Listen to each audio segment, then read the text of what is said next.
James, you mentioned that suspending the driver's license is not enough, 90 days. And then I don't know if it's fortunately or unfortunately, the elderly bus driver agreed already to a settlement, 40,000 if I'm not mistaken. Do you think this arrangements or the suspension of the license, driver's license, is enough? Or what do you think should, I mean, what is commensurate to what they did, to the act versus the penalty? I think the suspension should just be a minimum, and that should be automatically, like if something like this happens with video evidence like this, it should be automatic. Okay, so then it's up to them, like show cause order. They can show that. I don't know how they're going to prove themselves out of this, but I think it's not enough because I think there's a criminal charge here. And what I think I won't speak just for myself. I'll speak on behalf of a lot of the viewers out there, because I see it in the comments section. When you said fortunately or unfortunately, I see it as unfortunately when the bus driver takes a settlement, because it doesn't solve the problem. It just puts it under the carpet, sweeps it under the rug, and then it happens again. I think there should be some kind of, the government should get involved where it shouldn't be just up to the other person to press charges, because this would just, they're in a vulnerable position. 40,000 maybe for the bus driver. Yeah, he it's might big money. work, but we're just continuing this behavior. We're just basically tolerating it.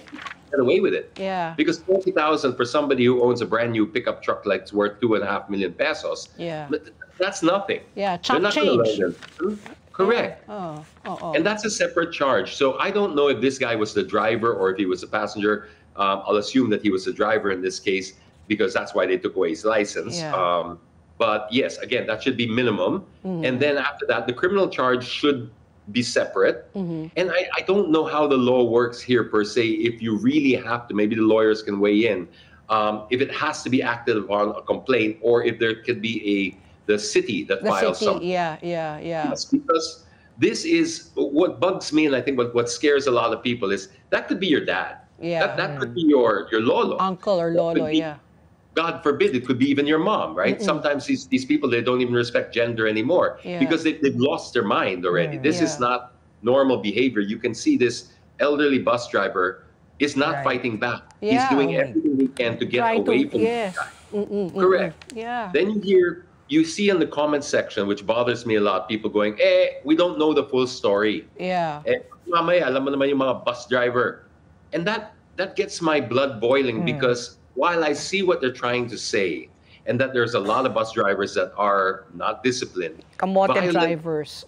Violence is never the answer. It's never the answer, because once we cross that line, we become no different to the animals. That's the only thing that really separates us. Regardless of you should respect. And even if people say because he's just a bus driver, doesn't mean to say that a private driver should have the power also to be violent and give that old man a beating. Parang there's a sense of entitlement now with car owners, depending, I guess, on the vehicle that they're driving, which, James, where does this sense of entitlement come from?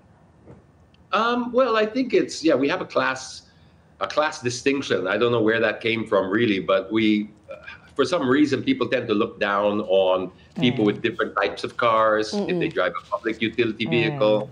Let's not discount the fact that some of the reputation of some of the public utility drivers, it can be a little bit warranted. We've all had our experiences, but I want to make a clear distinction between that and violence, using violence to solve it, because even though we've all had our experiences with a unruly bus driver or jeepney driver that might have run us off the road, that should not allow us to use violence, because then it becomes a slippery slope, because it becomes survival of the fittest after that. It's law of the jungle, because it becomes subjective.